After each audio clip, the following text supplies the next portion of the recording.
Caps lock कौन सा?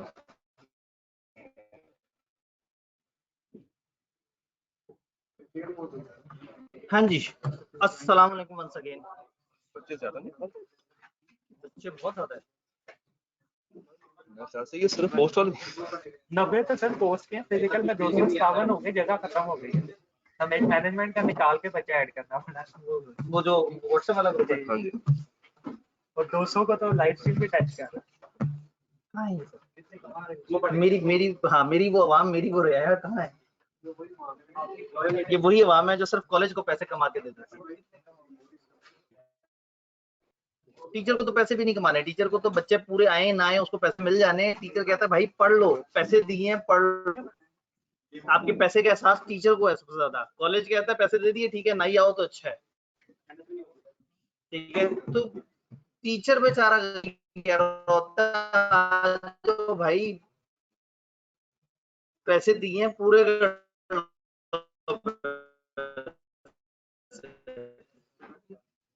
Consideration किसी और को दी है, कंसिडर कोई और कर रहा है। याद है वो कंसिडरेशन कहीं से भी आ सकती है, कहीं को भी हम ले रहे हैं। ये छोटा लाइसेंस है ना वैसे भी। वो जो आता है 501 वाला नहीं, ये मैंने चेंज करवा दिया था। ये 500 वाला किया था तो मैंने सोचा खुद को ऑफ कर, वो $250 का है। अच्छा मंथली। हाँ, मैंने कहा भाई तो आवाम कम आ रही है तो लाइसेंस तो छोटा कर ले। खैर, ऑनलाइन के हजरात, आवाज, स्क्रीन, कैमरा तीनों चीजें क्लियर है? ऑनलाइन वाले हजरात नहीं, ये पीछे एक मैसेज बेहतरीन हो गया। एक भाई की वॉइस लैग कर रही है, बाकी क्लियर है। आप एक दफा डिस्कनेक्ट करके दोबारा करें, सब लोगों को अच्छी आवाज आ रही है जी। वही पिछला पैटर्न हमारा, एक छोटा सा रिकैप। अच्छा, एंड के ऊपर क्या होता है कि जुमे का टाइम करीब होता है, आप लोग जल्दी से भाग रहे होते हैं, तो अभी से मैं आपको बता दूं जो कि आपको पहले से पता है। मंडे को क्या होगा? टेस्ट, जो कि ऑनलाइन होगा, और जो फिजिकल जमा कराएंगे वो कब कराएंगे? ट्यूसडे को।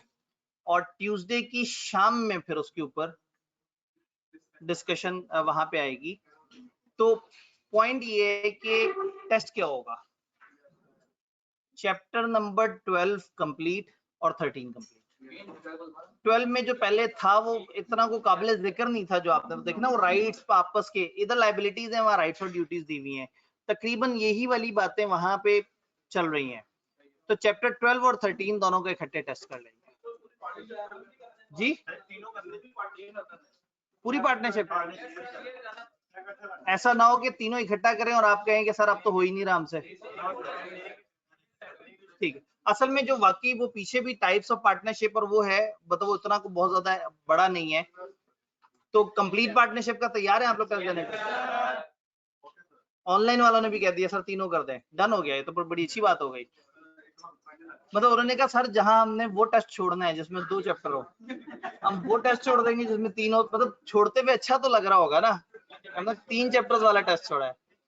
चलें, क्योंकि करना आप लोगों ने ये होता है। लेकिन अभी भी आप सीरियस नहीं हुए तो मैं, देखिए अभी तक हम जितना पढ़ते आ रहे थे, मैं 3-4 चैप्टर पढ़ाने के बाद आपसे कहता था लो जी इतना कवर हो गया, ये इस तरह से हो गया। पार्टनरशिप का लॉ हम लोगों ने जब कंप्लीट किया है, ये तीनों चैप्टर्स अगर आप मिला के देखें तो कोई बहुत बड़े नहीं है, एक ही तरह की बात है जो आहिस्ता आहिस्ता आहिस्ता टुकड़ों में टूटी हुई है। और 15 नंबर तो मरे से मरा यहाँ से पेपर आने कम से कम इंशाल्लाह, क्योंकि जिस तरह की अब वेटेज बन गई है सिलेबस की, तो पार्टनरशिप को कम से कम इतनी इंपॉर्टेंस तो मिल ही जानी है। इसकी अपनी ग्रेड नहीं बताई हुई, लेकिन ओवरऑल उन्होंने जो 3 तरह के लॉज बनाए हैं उनमें से एक पार्टनरशिप है। तो पार्टनरशिप में आप एक्सपेक्ट कर सकते हैं कम से कम 15 एक नंबर का पेपर। तो अगर एक जगह एक टॉपिक से 15 एक नंबर का पेपर आना है, मरे से मरा 12 तो 10-12 तो पहले आता था जब 50 नंबर का पेपर होता था। उस वक्त भी जब इतने सारे टॉपिक्स होते थे सिलेबस में, वो 50 नंबर के लिए भी इससे बड़ा सिलेबस होता था। तो वो 50 नंबर के लिए भी उस सिलेबस में भी उनको लगता था कि 10 से 12 नंबर पार्टनरशिप को मिलने चाहिए। तो अब 100 नंबर के सिलेबस में बहुत ही कम भी फोकस करेंगे तो 15 तो उन्हें देने पड़ेंगे। आई बिलीव के 17-18 तक भी जा सकते हैं। तो ये पार्टनरशिप को बहुत अच्छी तरह से करना है। अगर अभी तक आप सीरियस नहीं थे कोई बात नहीं, आपको वापस आने का मौका मिला है। और दूसरा, हमने आगे जाके कॉन्ट्रैक्ट एक्ट को तो फिर सारा रिवाइज करना ही है, और वो उस टाइम पे करना है जब आप भी सीरियस होंगे, तो इंशाल्लाह ताला मजा भी जरा ज्यादा आएगा।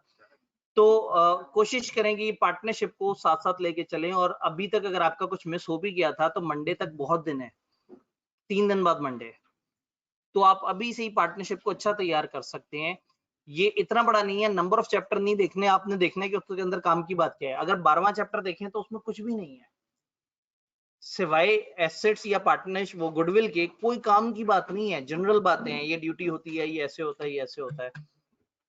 तो चैप्टर नंबर 11, 12, 13 का एक कंसोलिडेटेड टेस्ट आने वाले मंडे पे ऑनलाइन, और फिजिकली आप ट्यूसडे की शाम तक यहाँ नीचे का क्वालिटी एश्योरेंस डिपार्टमेंट बंद होने तक आप जमा करा सकते हैं। क्वालिटी एश्योरेंस के अल्फाज अगर आपके लिए अनोखे हैं तो टीए डिपार्टमेंट बंद होने तक, वो क्वालिटी एश्योरेंस हम उस डिपार्टमेंट को कहते हैं। तो इस तरह से है। कल हम लोगों ने क्या पढ़ा? हम लोगों ने ये पढ़ा कि अथॉरिटी क्या होती है। अथॉरिटी का मतलब एक पार्टनर क्या कर सकता है। एक्सप्रेस अथॉरिटी वो है जो लिखी जाए एग्रीमेंट में, जिसको हम एक्चुअल अथॉरिटी भी कहते हैं। एक्चुअल अथॉरिटी पार्टनर की ये होती है कि जो लिखा हुआ है वो तुम कर सकते हो, पर हमने देखा था कि इमरजेंसी में जो नहीं भी लिखा हुआ ना, हंगामी बुनियादों पे वो भी कर सकता है। अगर साबित हो जाए कि उसने एक नॉर्मल अकल रखने वाले बंदे की तरह से अपनी कंपनी को, अपने फर्म को बचाने के लिए ये सब किया, फिर इम्प्लाइडली वो क्या कर सकता है? अगर एक पार्टनर है तो पार्टनर तो फर्म का ओनर है और एजेंट भी है, तो वो फर्म चलाने के लिए हर वो काम कर सकता है जो बिजनेस करने के लिए जरूरी होते हैं। तो वो इन्वेस्टमेंट्स कर सकता है, कस्टमर से डीलिंग कर सकता है, कॉन्ट्रैक्ट साइन कर सकता है, परफॉर्मेंस पर दे सकता है, जॉइंट प्रोमिसेस वाले सारे रूल्स अप्लाई कर सकता है, सब कुछ कर सकता है। तो वहां पे अब ये याद रखने की जरूरत नहीं है कि वो क्या क्या कर सकता है। किताब ने चंद एग्जांपल्स दिए, उन्होंने कहा इस तरह के बहुत सारे काम कर सकता है। जो याद रखना है वो ये है कि वो क्या नहीं कर सकता। तो हमने देखा था कि कोर्ट से रिलेटेड कुछ मामला थे, जमीनों से रिलेटेड, इमूवेबल प्रॉपर्टी से रिलेटेड कुछ मामला थे, और एक दो और बातें थी जो वो नहीं कर सकता था बगैर बाकियों की इजाजत लिए। अगेन मतलब वही बात है कि हम मुख्तलिफ तरह की अगर कैटेगरीज बनाएं तो आर्बिट्रेशन में नहीं जा सकता, लीगल केस वापस नहीं ले सकता, कंप्रोमाइज नहीं कर सकता, कोई लाइबिलिटी एडमिट नहीं कर सकता। ये चारों तकरीबन लीगल वाले मामला हो गए। फिर हमने कहा कि इमूवेबल प्रॉपर्टी ले नहीं सकता, ट्रांसफर नहीं कर सकता, इनके पार्टनरशिप के नाम पे अगर इमूवेबल प्रॉपर्टी ले रहा है। फिर बैंक अकाउंट जो है वो पार्टनरशिप के लिए बैंक अकाउंट अपने नाम पे बगैर बाकियों से पूछे नहीं ओपन करवा सकता, और अपनी पार्टनरशिप को किसी और पार्टनरशिप में एंटर नहीं करवा सकता जब तक के सारे लोग तैयार ना हो। तो अगर आप और से देखें तो आप 2-3 कैटेगरीज बना सकते हैं उसे याद करने के लिए। याद करने के लिए बड़ा इंपॉर्टेंट है, बड़ा कम एम लॉ में, ये बी लॉ जिसको आप लोग कहते हैं, बड़ा कम बी लॉ में ऐसे पॉइंट्स आते हैं जो क्रैमिंग वाले होते हैं, और आईकेप यहाँ से ज्यादातर लॉजिकल सवाल पूछता है। लेकिन ये वाला जब क्रैमिंग का एरिया आया और इतने सारे अरसे बाद आया है तो इसको जरूर याद कर लीजिएगा, इधर से बहुत ज्यादा चांसेस होते हैं कि सवाल बन जाए। फिर छोटी छोटी सी और बातें की हमने, कहा पार्टनर का एक्ट और फर्म का एक्ट। हमने बहुत पहले भी बात की थी, दोबारा भी बात कर ली कि उसके एक्शन को फर्म का एक्शन तब कहेंगे जब उसने अपनी उस कैपेसिटी में किया हो कि हाँ भाई ये मैं फर्म के लिए कर रहा हूँ। अगर फर्म में बैठ के किया है तो समझ आ जाएगी फर्म के लिए एक्शन किया है, या उसके एक्शन से जाहिर हो रहा है कि वो अपने लिए नहीं कर रहा, वो फर्म के लिए कर रहा है, तो वो एक्ट ऑफ फर्म माना जाएगा। इसी तरह से किसी पार्टनर को नोटिस दें तो क्या फर्म को गया या नहीं गया। अगर तो आपने मेन बिजनेस प्रेमिसेस में आके नोटिस दिया तो समझा जाएगा सबको दे दिया। उसके अलावा पार्टनरशिप को अगर पार्टनर को नोटिस दिया है तो उसको अगर ये कह के दिया है कि ये सारी पार्टनरशिप के लिए है, और हालात से ऐसा नजर आ रहा है कि ये नोटिस जो है वो सारे पार्टनर्स को एड्रेस कर रहा है, तो फिर वो सबको पार्टनर होगा। पार्टनर अगर कुछ एडमिट कर ले तो क्या कब मानेंगे कि उसने फर्म के बिहाफ पे एडमिट किया है? अगर ये क्लियर हो अल्फाज से, हालात से कि वो फर्म के बिहाफ पे कर रहा है, या सर्कमस्टांसेस ये बड़ा क्लियर कट इंडिकेट कर रहे हो कि वो जो कह रहा है वो फर्म के बिहाफ पे कह रहा है, तो ये माना जाएगा कि उसने ये एडमिट किया है फर्म के कहने। तो टेक्निकली ये वो बातें हैं जिसमें हम वही assume, it would be assumed कि अगर उसका इरादा ये है, और इरादा जो है वो फिर अदालत में चैलेंज होता है। और अदालत में कैसे साबित होता है कि इरादा था या नहीं था, वो अदालत का मसला है। ये मसला तो हमारा कभी भी नहीं रहा। गुज़िश्ता लेक्चर से रिलेटेड कोई परेशानी, कोई बात जो बड़ी अजीब सी लग रही है? इंस्ट्रूमेंट एग्जीक्यूटेड बाय पार्टनर से क्या मुराद है? हम कहते हैं पार्टनर कोई एक्ट करे वो तो समझ आता है उसने कोई एक्शन किया। इंस्ट्रूमेंट एग्जीक्यूटेड नॉर्मली इंस्ट्रूमेंट कहते हैं ये जो मुख्तलिफ बैंकिंग शैंकिंग के कागज नहीं होते, उसने चेक दिया, किसी को डिमांड ड्राफ्ट दिया, कोई इस तरह की चीज, तो उसने जो चेक दिया है किसी को, वो फर्म की बिहाफ पे दिया है या फर्म के लिए दिया है, ये कैसे साबित होगा अगर वो सारी शर्तें पूरी हुई? तो इंस्ट्रूमेंट एग्जीक्यूटेड का मतलब है जो उसने पेमेंट की है किसी कागज से। जी अगेन, किसी भी बंदे को अगर एक शख्स इशू करता है और वो पार्टनर नहीं है, तो हमने पढ़ा था कि पार्टनर्स के अलावा हर बंदे को क्या कहते हैं? Third party. तो फिर वो थर्ड पार्टी है। जी गुज़िश्ता लेक्चर फिजिकल ऑनलाइन। जी रेटिफिकेशन के अंदर जो लास्ट पॉइंट है, देखें रेटिफिकेशन का मतलब क्या है? किसी चीज की तस्दीक कर देना, बाद में कह देना कि सही था। एक पार्टनर ने कुछ ऐसा काम किया जिसमें दो तरह की कंफ्यूजन है। एक कंफ्यूजन ये है कि कहीं उसने अथॉरिटी से निकल के तो नहीं किया। दूसरी कंफ्यूजन ये है कि क्या उसके पार्टनर्स को पता है कि उसने ऐसा किया है। ये दोनों कंफ्यूजन रिजॉल्व हो जाती हैं जब कुछ दिनों बाद पार्टनर्स कह देते हैं कि इसने जो एक्ट किया था वो हमारे कहने पे किया था, हमारे लिए किया था। तो वो कंफ्यूजन भी खत्म हो गई कि अथॉरिटी से बाहर तो नहीं निकला था, क्योंकि उन्होंने कह दिया कि इसने हमारे लिए किया है। और ये कंफ्यूजन थी कि क्या ये पार्टनर है या नहीं है, क्या इसकी एजेंसी एग्जिस्ट करती है नहीं करती, जब उन्होंने रेटिफाई कर दिया तो उससे उस चीज की भी तस्दीक हो गई। तो बेसिकली रेटिफिकेशन से ये दोनों तरह की कंफर्ट मिल जाती है कि क्या ये हमारा पार्टनर भी था या नहीं, और क्या इसने जो काम किया अथॉरिटी में रह के किया है। तो जब बकाया पार्टनर कहते हैं हाँ भाई ये हमारा ही बंदा था, इसने हमारे लिए ही किया था, तो सारी कंफ्यूजन दूर हो जाएगी थर्ड पार्टी की। और रेटिफिकेशन का रूल ये है कि जब आप रेटिफाई करते हैं तो जिस दिन उसने एग्री किया था उस दिन से फिर कॉन्ट्रैक्ट परफॉर्म हो जाता है। थर्ड पॉइंट पढ़ के सुनाते हैं क्या कहता है। जी हम क्या कह रहे हैं कि अगर एक पार्टनर को नोटिस दिया जाए तो ये समझा जाएगा कि फर्म को नोटिस दिया गया। अब एक थर्ड पार्टी ने एक पार्टनर को नोटिस दिया जो फर्म के प्रेमिसेस में बैठा हुआ है और फर्म वालों के लिए बैठा हुआ है, और 4 दिन बाद कोई और पार्टनर उस से वो जाके थर्ड पार्टी कहे भाई तुम लोगों ने अभी तक पैसे नहीं दिए, तो वो कहे जी आपने हमें कहा कब था? तो कहे मैंने कह दिया था। तुम्हारे एक पार्टनर को तुम्हारे प्रेमिसेस में आके जब कह दिया तो इसका मतलब है मेरी तरफ से तुम सब लोगों को नोटिस चला गया। तो नॉर्मली किसी एक को नोटिस दे दें तो सबको सर्व हो जाता है, लेकिन जिसको नोटिस दिया उसने फ्रॉड किया जान के, असल पार्टनर्स तक पहुंचा ही वो नोटिस नहीं। तो ऐसे में अब वो थर्ड पार्टीज अगर आके क्लेम करें कि जी तुम्हें पता होना चाहिए था, और ये साबित हो जाए कि जिसको नोटिस दिया था उसने कोई फ्रॉड या मिसकंडक्ट किया है, तो फिर वो पर्सनली लायबल होगा, बाकी पार्टनर्स लायबल नहीं होंगे। जबकि नॉर्मल केस में क्या है, सारे पार्टनर्स लायबल होंगे। जब आप एक पार्टनर को नोटिस देते हैं तो इट इज अज्यूम कि सबको नोटिस चला गया। जी 3 पार्टनर्स और एक पार्टनर ने थोड़ी सी देर की छुट्टी ले ली है, वो गिर के चला गया। उसने वहां जाके पार्टनरशिप के लिए गाड़ी ले ली है, तो क्या बता के गाड़ी ली है जिससे खरीदी है?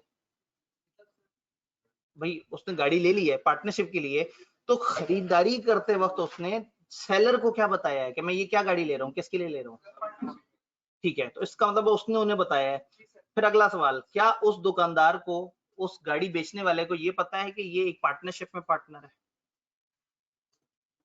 सारी बातें जरूरी है ना, यानी कि जब हम अजम्पशन लें तो फिर सारी अजम्पशंस लें। मतलब अगर ये किसी से गाड़ी खरीद रहा है तो नंबर 1 क्या ये अपनी पार्टनरशिप के लिए खरीद रहा है या अपने लिए खरीद रहा है? नंबर 2 जिससे खरीद रहा है क्या उसको पता है कि इनकी फर्म है या नहीं? तो अगर बेचने वाले ने इस नियत से बेची है और इसने ये नियत शो की है कि जो मैं ये कर रहा हूं मैं अपनी पार्टनरशिप के लिए कर रहा हूं, तो बाहर वाले बंदे का तो कोई कसूर नहीं है। बाहर वाला बंदा उसको पार्टनरशिप के लिए ही खरीदी हुई गाड़ी कंसिडर करेगा, जबकि बाकी पार्टनर्स को पता है ये तो छुट्टी पे गया हुआ है, तो इस दौरान उसे असूलन पार्टनरशिप का काम नहीं करना चाहिए। तो अगर ये बाद में कुछ गड़बड़ होती है कुछ और, तो थर्ड पार्टी की नजर में तो पार्टनरशिप ने वो की है, गाड़ी ले ली है, लेकिन बिटवीन द पार्टनर्स वो इसे कहेंगे कि तुमने मिसकंडक्ट किया है, तुमने हमारे रूल्स की खिलाफ वर्जी की है। पार्टनरशिप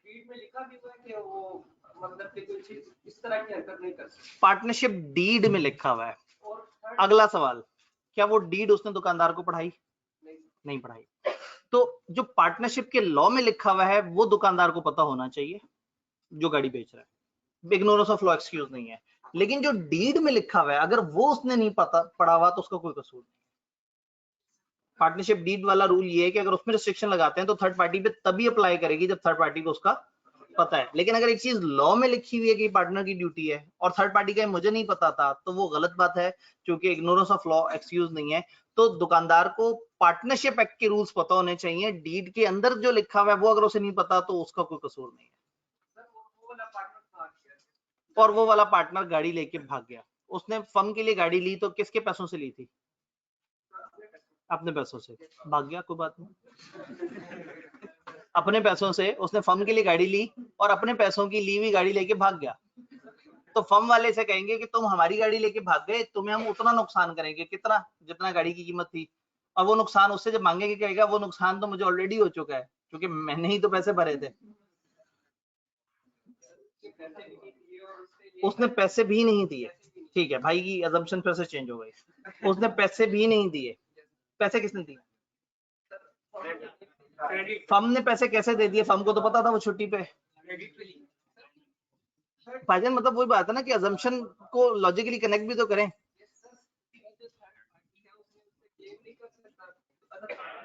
अच्छा, उसका मतलब उसने क्रेडिट पे गाड़ी ले ली,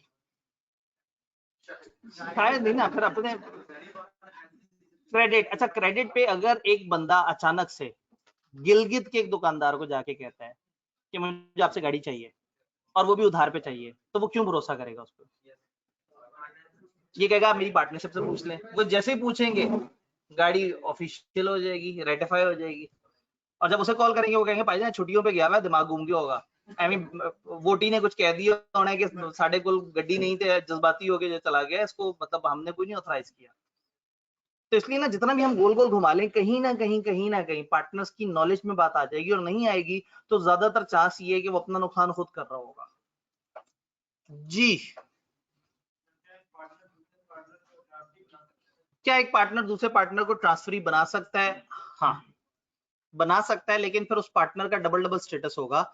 अपने हिस्से के लिए, उसके अपने जाती हिस्से के लिए वो पार्टनर होगा, और दूसरी की तरफ से आए हुए ट्रांसफर वाले हिस्से में उसके वही राइट्स और डिसेबिलिटीज होंगे जो कि एक ट्रांसफरी के होते हैं। तो एक पार्टनर चाहे तो किसी दूसरे पार्टनर को अपना ट्रांसफरी बना सकता है। नॉर्मली ऐसा जब करने बैठेंगे तो सारे कहेंगे यार तुम क्या बात करते हो, एक काम करते हैं पार्टनरशिप डीड ही रिवाइज करके इतना % तुम्हारा शेयर उठा के उसके जिम्मे रख देते हैं, बजाय इसके कितने लंबे चौड़े बखेड़े में पड़ो। प्रैक्टिकली स्पीकिंग अच्छी बात नहीं है, मत पॉसिबल नहीं है, लेकिन थ्योरेटिकली स्पीकिंग ऐसा हो सकता है, कागज पे हम ऐसा कर सकते हैं। जी, सामने के लोग ऑनलाइन, भाई वही है, अभी देखा है अपलोड। ये मुझे लग रहा है पीछे कोई सवाल जवाब चल रहा है। ठीक है सर, क्लास कब स्टार्ट होगी? होने लगी है मेरे ख्याल में। मैं पिछले दिन का जब रिकैप दे रहा हूँ, सवाल जवाब ले रहा हूँ, तो मैं तो समझ रहा था कि मैं क्लास ही करा रहा हूँ, लेकिन अगले दिन का लेक्चर जो है वो अभी शुरू होने वाला है। सर थर्सडे वाले लेक्चर की रिकॉर्डिंग की जगह वेडनेसडे की रिकॉर्डिंग अपलोड हुई है। उफ,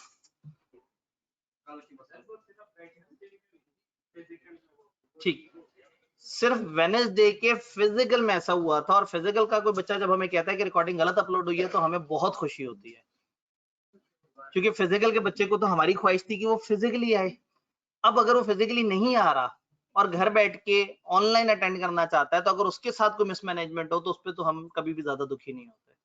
हम दुखी तब होते हैं जब वो बच्चे हैं ही जो ऑनलाइन थे, उन लोगों के साथ नाइंसाफी हो। तो उन्होंने बताया कि फिजिकल वाला बच्चा जो है वो, उसको ऑनलाइन में लेक्चर लेट मिला, या एक ही दिन 2 दिन के लेक्चर एक ही दिन, थर्सडे वाले दिन थर्सडे के बजाय वेडनेसडे वाला लेक्चर फिर से अपलोड हो गया। ठीक है जी, चलें जी, आपकी बात आवाम वो हुकाम तक पहुंच गई है, वो उसके ऊपर काम कर रहे हैं। हो भी गया, हो भी गया। धोखेबाज शख्स नहीं, उसने भी पास टोन बात की थी। नहीं जी, आगे चलें। आप खुद भी नहीं कह सकते, यकीन करें, आपकी बात मानेंगे और आपकी ज्यादा मानेंगे। शाम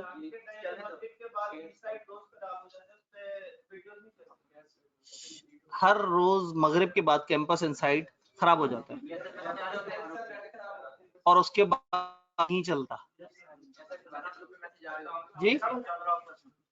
अच्छा, एक आइडिया दूं आपको, बताना नहीं किसी को, किसी को नहीं बताना। जिस वक्त आप लेक्चर देखना चाहें और वो ना चल रहा हो, व्हाट्सएप में उस लेक्चर वाले दिन तक पहुंचे किसी तरह से, अगर उसका लिंक शेयर हुआ है अगर, तो उस पर क्लिक करें, वो वीडियो उस दिन की चल पड़ेगी। अंदर की बात बता दी आपको। फिर हाँ, अगर वो आईडी शेयर करते हैं, लिंक शेयर करते हैं, तो अगर वो ज्वाइन का बटन काम कर रहा है ना, हाँ, तो वो ये अगर वो ज्वाइन का बटन जब तक काम कर रहा है ना, तो लेक्चर होने के 1 घंटे के बाद जब भी ज्वाइन पे क्लिक करेंगे उस लेक्चर की रिकॉर्डेड वीडियो चल पड़ेगी।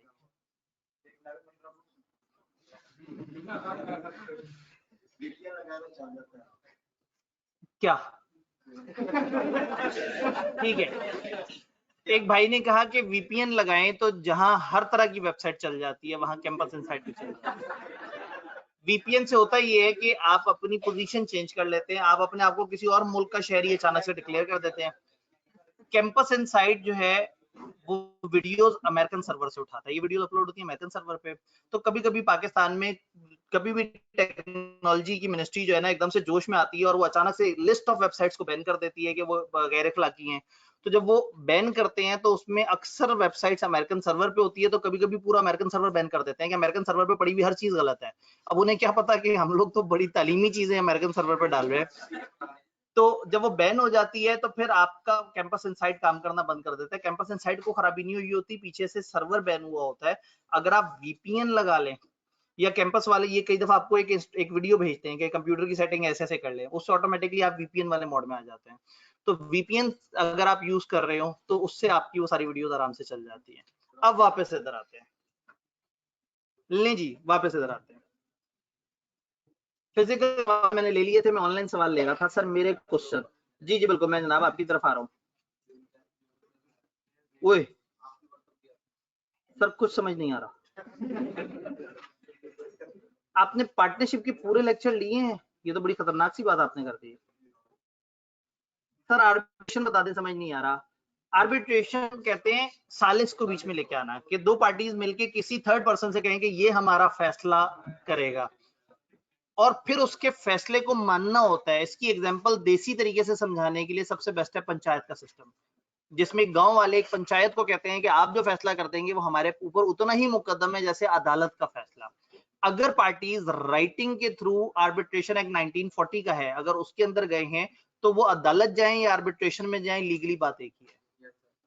अगर वो प्रॉपर रिटन तरीके से प्रॉपर कवानीन के मुताबिक आर्बिट्रेटर के पास गए, आर्बिट्रेटर की कुछ शर्तें बताई हुई आर्बिट्रेशन एक्ट 1940 ने, अगर उसको फॉलो करके, आर्बिट्रेशन का भी छोटा सा कानून, मतलब कानून तो बड़ा है, उसमें से थोड़ी सी चीजें हमारे सिलेबस में भी है, वो जो 6 छोटे छोटे से प्यारे प्यारे से कानून है उनमें से एक। ले जी ये हो गया सर रेटिफिकेशन के पॉइंट, और रेटिफिकेशन ठीक है, रेटिफिकेशन के ऊपर हमने बात कर ली। लाइबिलिटी बाय मिस एप्लीकेशन वाला पॉइंट समझा दे। मिस एप्लीकेशन, एक पार्टनर ने पार्टनरशिप के फंड्स गलत इस्तेमाल किए, मिस अप्लाई किया, गलत इस्तेमाल किए, थर्ड पार्टी का नुकसान हो गया। देखिए मिसकंडक्ट पड़ा है, पार्टनर ने कुछ गलत किया, कौन जिम्मेदार होगा? थर्ड पार्टी की नजर में सारे पार्टनर, थर्ड पार्टी किसी को भी पकड़ ले गिरबान से, उससे सारे रिकवर कर ले। फिर बाद में क्या होगा? बाकी पार्टनर उस पार्टनर को जिसने मिसकंडक्ट किया उसे पकड़ेंगे। अब एक काम करें, सारे सेंटेंस में मिसकंडक्ट एप्लीकेशन लगाएं। अगर एक पार्टनर एप्लीकेशन की तो सारे पार्टनर ने मिस एप्लीकेशन, पार्टनर बाहर वालों को, फिर उसके बाद वो सारे पार्टनर मिलकर उस पार्टनर को पकड़ेंगे जिसने मिस एप्लीकेशन की। मिस एप्लीकेशन का मतलब है फर्म के पैसे गलत लगा देना, ऑथराइज नहीं था और वहां पे आपने लगा दिए। तो ये जो लाइबिलिटीज हैं दोनों, ये मैंने नहीं पढ़ाई थी और मैंने पढ़ानी भी नहीं है। ये लाइबिलिटी वही वाली चीज है जो हम इतने अरसे से करते आ रहे हैं, उसी चीज को उन्होंने फिर से रिपीट किया है। ये राइट्स और ड्यूटीज में हम पढ़ चुके हुए हैं, इन्होंने इसको लाइबिलिटी के अंदर फिर से रिपीट किया इस वाली बात को, कि अगर कोई गलत करेगा तो फिर वो फर्म जिम्मेदार है और फिर फर्म बाद में इस बंदे को पकड़ सकती है। डन जी जी। ऑर्डिनरी कोर्स ऑफ बिजनेस में अगर कुछ मिसकंडक्ट हुआ है तो भी, वाह आलतू फालतू बातों में वॉइस चल रही थी, अब लेक्चर शुरू हुआ है तो वॉइस चली गई। हम पुरजोर एहतजाज रिकॉर्ड कराएंगे। ये 1 बजे मेरे ख्याल में वॉइस का मसला आता है। जी सर है, आवाज है सर जी, आवाज है। वो एक भाई को गलतफहमी लगी थी। ठीक है जी, ओके। तो अगर कोई भी ऑर्डिनरी कोर्स में काम हो रहा हो या नहीं हो रहा, थर्ड पर्सन का कोई कसूर नहीं है कि पार्टनर ने एक दूसरे को चीट किया। थर्ड पर्सन के लिए ये सब जॉइंट एंड सेवरल है, थर्ड पर्सन में से किसी से भी सारी की सारी रिकवरी कर सकता है। बाद में आपस में ये कई दफा सिनेरियो में आएगा कि वो कहेंगे पार्टनर ने चीट कर लिया, थर्ड पार्टी को बताएं, थर्ड पार्टी का क्या वो है राइट है। तो थर्ड पार्टी किसी और पार्टनर से रिकवर कर सकती है, यस। क्या वो पार्टनर अपने उस गलत पार्टनर से रिकवर करेंगे? हाँ। तो शरीफ पार्टनर पकड़े जाएंगे, फिर बाद में वो शरीफ पार्टनर से अपना हिस्सा रिकवर करेंगे। तो थर्ड पार्टी किसी को भी,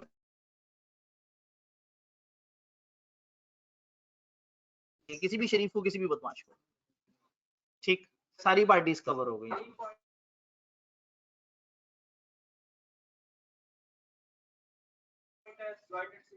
जॉइंट एंड सेवरल में यकीनन यही बात चल रही है। अनलिमिटेड लायबिलिटी पार्टनरशिप की होती ही अनलिमिटेड लायबिलिटी है, किसी को भी पकड़ के उससे जितनी भी नो कवर कर सकते हैं। अब एक मजे का कॉन्सेप्ट आपको अभी तक पता है, एस्टॉपल। ये एस्टॉपल का उलट होता है।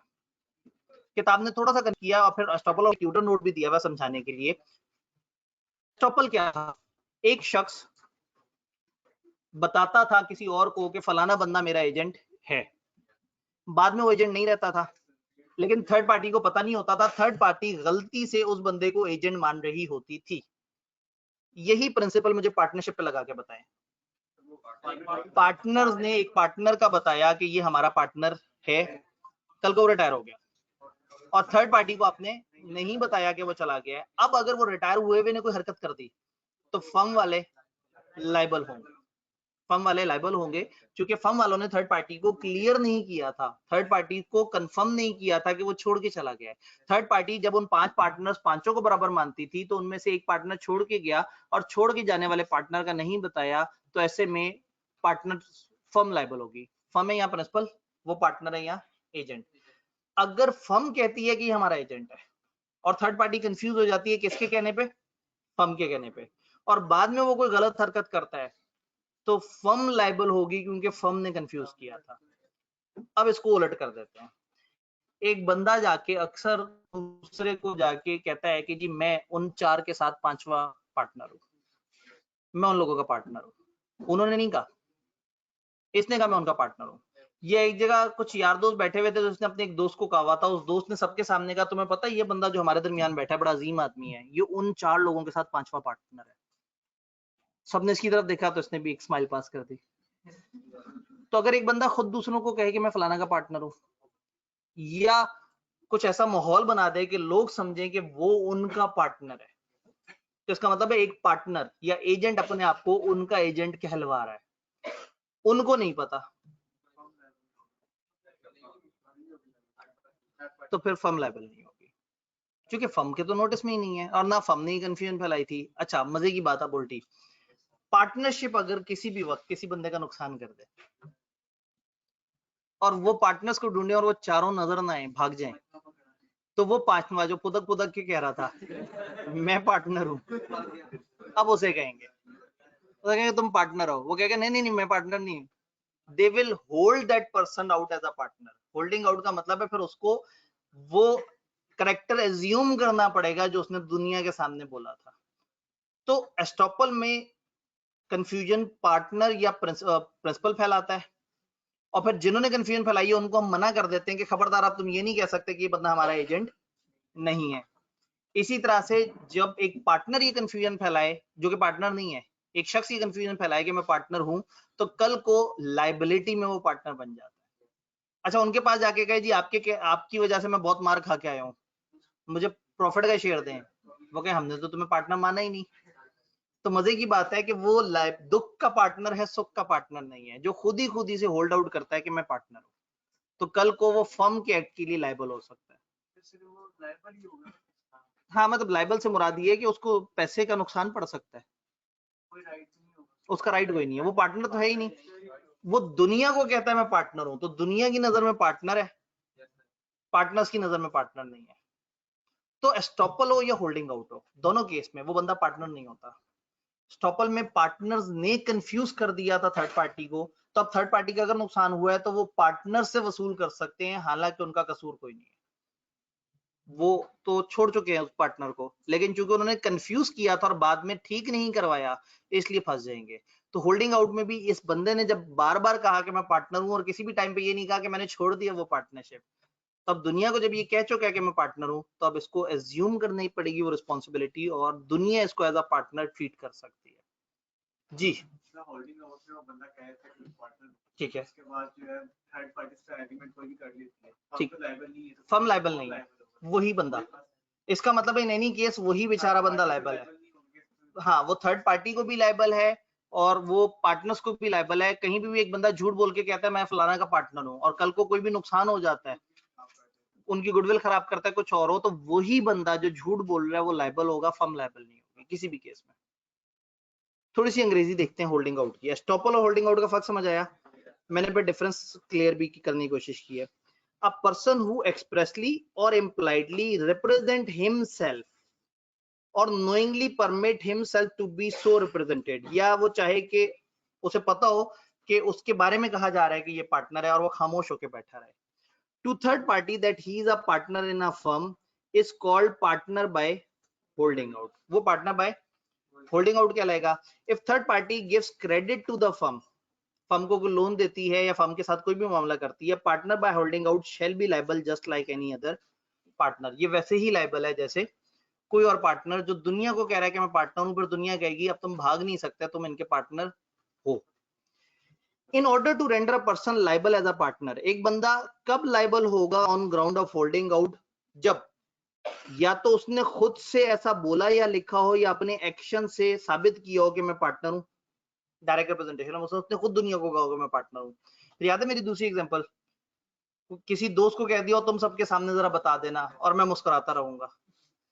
He must have knowingly permitted himself to be represented as a partner. उसने ये इजाजत दी हो, उसने जानबूझ के चाहा हो कि मैं दुनिया के सामने एज अ पार्टनर बोला जाऊं। ये है indirect representation. Other person must have acted on the faith of such representation, other जो लोग हैं उन्होंने ये यकीन कर लिया हो कि ये पार्टनर है। वेदर और not representing knowing know the representation has reached other person। अब अगेन आपने दूसरों के सामने ये शो किया कि पार्टनर है, दूसरों तक पहुंचा या नहीं पहुंचा? अगर थर्ड पार्टी को ये यकीन हो चला है कि जो बंदा कह रहा है या कहलवा रहा है कि मैं पार्टनर हूं, अगर उन्हें लगे कि ये पार्टनर है और इस एतमाद पे वो इसको पार्टनर कंसिडर करें, तो ये पार्टनर लाइबिलिटीज में हिस्सेदार होगा, लेकिन एसेट में हिस्सेदार नहीं होगा, क्योंकि फर्म वाले तो इसे पार्टनर नहीं मानते, और थर्ड पार्टी के साथ आपका एसेट्स का मामला नहीं होता, लाइबिलिटी का मामला होता है।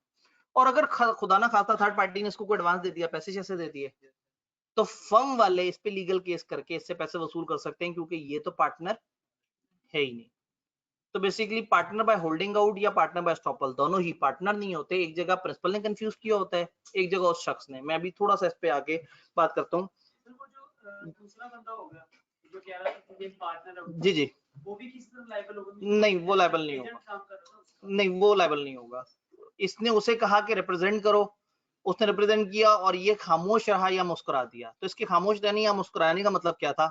इसने हाँ कर दिया, तो अब टेक्निकली वो गायब हो जाएगा और ये लायबल हो जाएगा सबको। इसका मतलब है कि यहाँ साइलेंस भी होल्डिंग आउट की रिप्रेजेंटेशन में काउंट होगी। अगर दूसरे उसके सामने बोला जा रहा है कि ये पार्टनर है जबकि वो नहीं है, तो बता दे कि मैं नहीं हूं। अगर वो खामोश है तो इसका मतलब है वो एक्सेप्ट कर रहा है, वो पार्टनर है। अगर थर्ड पार्टी कंफर्म करना चाहे और थर्ड पार्टी पूछ ले ओरिजिनल बंदों से और पता लग जाए, तो ये बंदा गायब हो जाएगा। ये कंफ्यूजन कब है? जब थर्ड पार्टी कंफ्यूज होके एक्ट कर दे कुछ। तो ये बात जरूरी है कि थर्ड पार्टी मानती हो। याद है वो अब अगेन प्री वाले बच्चे, पप्पू और दुकानदार ये मानता था कि पप्पू एजेंट है, जबकि वो एजेंट उस वक्त नहीं था, उस वाले मंथ में नहीं था, लेकिन फादर जिम्मेदार हो गया था क्योंकि फादर ने बताया नहीं था कि ये अब हमारा एजेंट नहीं रहा। तो वही वाला प्रिंसिपल पार्टनरशिप पे भी अप्लाई करता है। उसको तो हम कहते थे एस्टॉपल, जिसमें बड़ों ने कंफ्यूज किया होता था। और अगर नीचे का एक बंदा कंफ्यूज करे, मैं अगर इसमें थोड़ा सा ट्यूटर नोट डिफरेंस एस्टॉपल और होल्डिंग आउट में, where a person appears to be principal makes a representation to third party that another person appears to be agent has authority to act as agent even though he has not actually been appointed as agent। जब एक ऐसा शख्स दूसरे को कह दे कि ये मेरा एजेंट है जबकि वो एजेंट ना हो, तो पहला बंदा समझा जाएगा प्रिंसिपल जबकि है नहीं, दूसरा बंदा समझा जाएगा एजेंट, जबकि है नहीं। और अब एजेंट के किसी भी काम पे प्रिंसिपल लायबल होगा। इसको रिवर्स कर लें, मतलब इसी में एस्टॉपल में ये है कि अगर उसने प्रीवियसली बताया था, ये वही पप्पू वाली एग्जांपल के प्रीवियसली बताया था और बाद में खत्म हो गई थी अथॉरिटी, इन एस्टॉपल ये वही वाली बात है जो हमने पहले पढ़ी हुई। In estoppel due to any act of suppose principal the third party gets confuse and think someone as suppose agent of that principal. तो एस्टॉपल में हम देख रहे हैं कि प्रिंसिपल की फैलाई हुई गलतफहमी होती है। मैं इसलिए सपोज प्रिंसिपल बोल रहा हूँ। सपोज क्यों बोल रहा हूँ? वो है नहीं, दुनिया को लग रहा है कि प्रिंसिपल है। और क्यों लग रहा है? क्योंकि उसी ने कुछ ऐसा किया जिससे दुनिया को लग रहा है। अब होल्डिंग आउट में क्या हो जाएगा? Where a person supposed agent represent himself कि हाँ भाई मैं एजेंट हूं, he is then stop from denying, फिर उसे मना कर दिया जाता है कि वो करेक्टर जो तुमने अज्यूम किया है अब तुम इसको खत्म नहीं कर सकते, और क्रेडिटर उस पर भरोसा कर गए हैं। होल्डिंग आउट में किसी भी एजेंट के एक्ट पे थर्ड पार्टी कंफ्यूज हो सकती है और ये सोच सकती है कि शायद वो एजेंट है। तो वो जो एजेंट और प्रिंसिपल वाला रूल है वो यहाँ पे पार्टनर पे भी अप्लाई करेगा। तो अगर आपसे कोई पूछे पार्टनर बाय एस्टॉपल या होल्डिंग आउट क्या होता है, तो आप कहेंगे वो पार्टनर जो होता नहीं है बट लगता है पार्टनर। एस्टॉपल वाला पार्टनर वो होता है जिसके बारे में पार्टनर्स ने बताया था कि वो पार्टनर है, और अब पार्टनर्स ने नहीं बताया कि वो पार्टनर नहीं है, उसके जाने के बाद नहीं बताया। और पार्टनर बाय होल्डिंग आउट क्या होगा? वो शख्स जो पार्टनर नहीं है बट कहता है कि वो पार्टनर है, तो वो लायबल होगा हर उस जगह पे जहां पार्टनर्स लायबल हैं, लेकिन बहरहाल वो पार्टनर। बहुत ही आसान अल्फाज में, जो कंफ्यूज करेगा वही भुगतेगा। अगर एक बंदा खुद को पार्टनर कहलवाएगा तो भुगतेगा भी खुद। अगर कुछ और लोग किसी को अपना पार्टनर कहेंगे तो फिर वो भुगतेंगे उस बंदे के किसी भी गलत काम पे।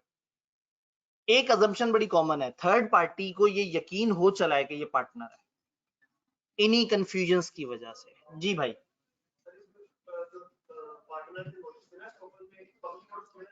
जी, एस्टॉपल के केस में क्या किया जाए? पब्लिक नोटिस देके आप बताएंगे कि ये शख्स अब हमारा इससे कोई ताल्लुक नहीं है। देखिए, स्पेसिफिक पार्टनर को तो पता है कि वो नहीं है पार्टनर, उसको तो निकाल दिया है। मसला ये है कि उसको तो पता है कि मैं अब इनका पार्टनर नहीं रहा, लेकिन दुनिया को नहीं पता। जी, थर्ड पार्टी को नोटिस देना जरूरी है। पार्टनर्स को चाहिए कि तमाम थर्ड पार्टीज को इन्फॉर्म करें कि फलाना शख्स अब हमारा पार्टनर नहीं रहा। तो जो रिटायर हो रहा है पार्टनर, आपको बहुत ख्याल करना पड़ेगा। आपको पब्लिक, इसीलिए हमने कहा था रिटायरिंग पार्टनर पब्लिक नोटिस दे। हाँ, जो स्लीपिंग था वो मत दे। क्यों? उसका तो किसी को पता ही नहीं है। तो ये एक छोटा सा कॉन्सेप्ट है, लेकिन किताब के अल्फाज ने इसे काफी कंफ्यूज कर दिया, तो मैंने इसमें ट्यूटर नोट बना के इसको मजीद कंफ्यूज करने की कोशिश की, ताकि अगर आप अभी तक कंफ्यूज ना हुए हो तो आप उस नोट के बाद थोड़े से और कंफ्यूज हो जाएं। एक छोटी सी लाइन हमारी बस इसमें डिस्कशन वाली रहती है, बिल्कुल छोटी सी लाइन।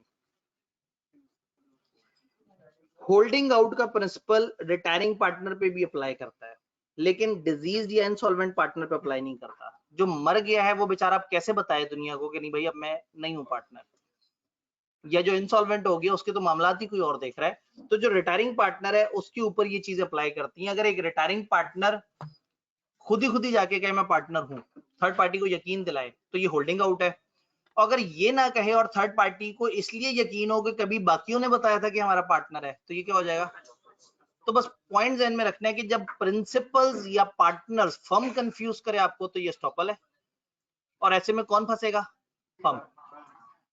और अगर एक पार्टनर अपने आप को पार्टनर कहे जबकि वो पार्टनर नहीं है, एक शख्स अपने आप को पार्टनर कहे, तो ये होल्डिंग आउट है। और कौन फंसेगा?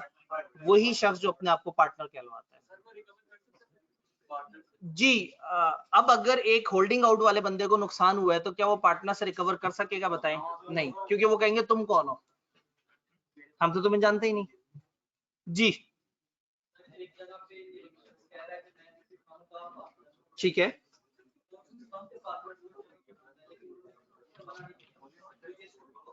जी, अगर एक पार्टनर कह रहा है मैं पार्टनर हूं, कोई भी शख्स कह रहा है कि फलाना बंदा पार्टनर है, मैं फलाना बंदे का पार्टनर हूं, वो शख्स कह रहा है। अच्छा, और वो फलाना बंदा जिसका वो अपने आप को पार्टनर कह रहा है, क्या वो मौजूद है?